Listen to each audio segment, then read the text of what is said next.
Hello guys, welcome back to this channel. और आज हम आपके लिए लेके आए हैं logical operator in C programming. तो हम सबसे पहले पढ़ेंगे और ऑपरेटर के बारे में, उसके बाद पढ़ेंगे नॉट ऑपरेटर के बारे में और उसके बाद पढ़ेंगे एंड ऑपरेटर के बारे में।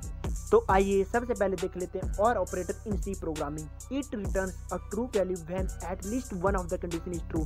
मतलब और ऑपरेटर हमेशा ट्रू रिटर्न करेगा अगर कम से कम एक ऑपरेंड हमारा ट्रू है। तो जैसा कि आप इसके ट्रूथ टेबल में भी देख सकते हो। तो उसके बाद हम पढ़ेंगे and operator in C programming. जो हमारा एंड ऑपरेटर होता है वो रिटर्न करेगा true when both of the condition must be true.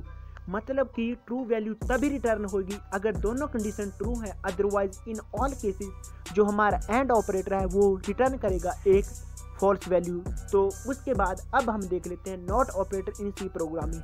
It returns a true value when the operand condition is false or vice versa. It is represented by the symbol exclamation mark in C programming. मतलब कि जो हमारा not operator होता है वो true condition को false बना देता है और जो हमारी फॉल्स कंडीशन होती है उसको ट्रू बना देता है। तो उसके बाद हम पढ़ लेते हैं बाइनरी और यूनरी ऑपरेटर्स किसे कहते हैं। जो हमारे बाइनरी ऑपरेटर होते हैं which the operators which works on two operands are called binary operators. मतलब कि जो ऑपरेटर जो दो ऑपरेंड्स के ऊपर काम करते हैं उन्हें बाइनरी ऑपरेटर बोलते हैं, जैसे कि और एंड एटसेट्रा। उसी प्रकार से जो यूनरी ऑपरेटर होते हैं वो एक ऑपरेंड के ऊपर काम करते हैं, जैसे कि आपको पता ही है नॉट ऑपरेटर के बारे में। तो आइए अब चलते हैं हमारे VS कोड में और करते हैं प्रैक्टिकल। तो जैसा कि आप देख सकते हैं कि हम पहुंच चुके हैं अपने VS कोड में और मैं सबसे पहले यहाँ पर C का एक बेसिक प्रोग्राम लिख लेता हूँ। तो उसके अंदर मैं दो वेरिएबल बनाऊंगा, इंट A और B के नाम से। अब यूज करूंगा printf फंक्शन का और उसके अंदर लिख दूंगा एंटर टू नंबर्स। उसके बाद मैं स्कैनर फंक्शन का यूज़ करके इन नंबर को यूज़र से इनपुट ले लूँगा, जैसा कि आपको मैंने पहले ही बताया है। इसके बाद मैं यूज़ करूँगा इफ़ कीवर्ड का और उसके अंदर पैरेंथेसिस में लिख दूंगा इफ़ a इक्वल टू 1 और बीच में और का साइन और b इक्वल टू 2। और इफ़ ब्लॉक की बॉडी में यूज़ करूँगा printf फंक्शन का और उसके अंदर मैं लिख दूंगा this if block code will going to be execute. यह कोड तभी एग्जीक्यूट होएगा अगर इफ के अंदर वाली कंडीशन ट्रू है। तो आइए अब इसको टर्मिनल में रन करके देख लेते हैं। सबसे पहले कमांड दूंगा gcc, उसके बाद लिख दूंगा gcc फाइल का नाम। मेरी फाइल का नाम fl.c है तो मैं लिखता हूँ fl.c। उसके बाद मैं a देन टैब, तो ये ऑटो कंप्लीट हो जाएगा। अब मैंने जैसे नंबर एंटर किए 1 और 2, दोनों नंबर ट्रू थे तो कोड एग्जीक्यूट हो गया। अब मैंने 1 और 4 एंटर किया जिसमें से एक नंबर गलत था, तब भी मेरा कोड एग्जीक्यूट हो गया। अब मैंने दोनों नंबर को गलत एंटर किया तो मेरा कोड एग्जीक्यूट नहीं हुआ। तो ये था हमारा और लॉजिकल ऑपरेटर। तो आइए अभी हम देखते हैं एंड लॉजिकल ऑपरेटर। अब मैं यहाँ पर और के साइन की जगह एंड का साइन इंसर्ट कर देता हूँ। अब इस कोड को दोबारा से टर्मिनल में रन करता हूँ। तो आपको यहाँ पर सबसे पहले कमांड देनी होगी। थोड़ा वेट करें, मेरा लोड हो रहा है। तो आपको यहाँ पर सबसे पहले कमांड देनी होती है gcc। तो आप यहाँ पर gcc एंटर करें।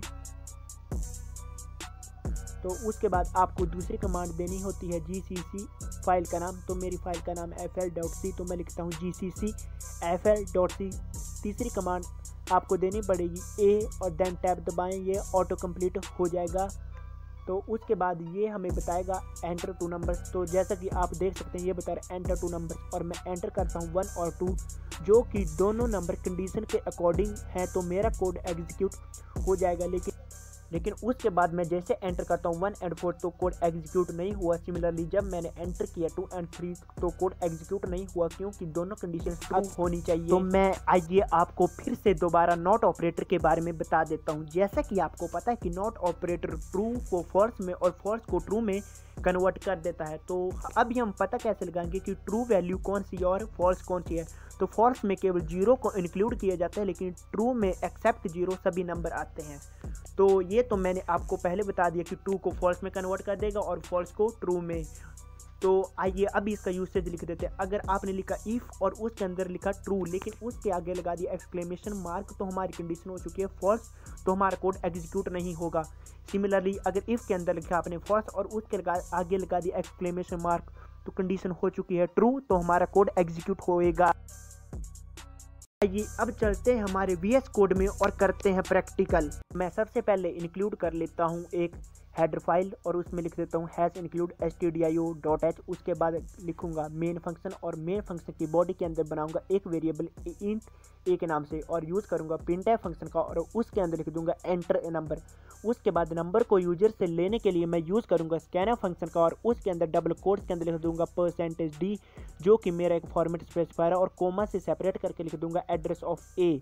उसके बाद मैं यूज़ करूंगा इफ़ कीवर्ड का और कंडीशन के अंदर लिख दूंगा !a और इफ़ ब्लॉक की बॉडी के अंदर लिख दूंगा I am in if block और उसके नीचे लिख देता हूँ रिटर्न 0 जो कि मेन फंक्शन का रिटर्न टाइप है। तो आइए अब इस प्रोग्राम को टर्मिनल में रन करके देख लेते हैं। सबसे पहले मैं इसको सेव कर लेता हूँ Ctrl+S GCC और उसके बाद आपको दूसरी कमांड देनी होती है GCC FL.C जो कि मेरी फाइल का नाम है। उसके बाद आप A दबाएं और देन टैब प्रेस करें, यह ऑटो कंप्लीट हो जाएगा। तो जैसा कि आप देख सकते हैं उसके बाद ये स्क्रीन पे मैसेज डिस्प्ले होएगा एंटर अ नंबर और जैसे मैं एंटर करता हूँ 2 जो कि एक ट्रू नंबर है तो उसको हमारे नॉट ऑपरेटर ने कर दिया फॉल्स तो मेरा कोड एग्जीक्यूट नहीं हुआ और जैसे मैंने एंटर किया 0 तो मेरा कोड एग्जीक्यूट हो गया क्योंकि कन्वर्ट कर दिया फॉल्स वाली को ट्रू में और मेरा कोड एग्जीक्यूट हो गया। उसके बाद मैं जैसे ही एंटर करूँगा -2 तो मेरा कोड एग्जीक्यूट नहीं होएगा क्योंकि -2 एक ट्रू नंबर है और उसको उसने कन्वर्ट कर दिया फॉल्स में तो मेरा कोड एग्जीक्यूट नहीं हुआ। तो अगले वीडियो ट्यूटोरियल में हम आपके लिए लेके आएंगे इफ़ एल्स इफ और स्विच के स्टेटमेंट के ऊपर अच्छी सी प्रॉब्लम जिन प्रॉब्लम्स में आपको यूज़ करना पड़ेगा इन लॉजिकल ऑपरेटर्स का। तो इसी के साथ अब मिलते हैं अगले वीडियो ट्यूटोरियल में, तब तक के लिए जाओ और फोड़ो।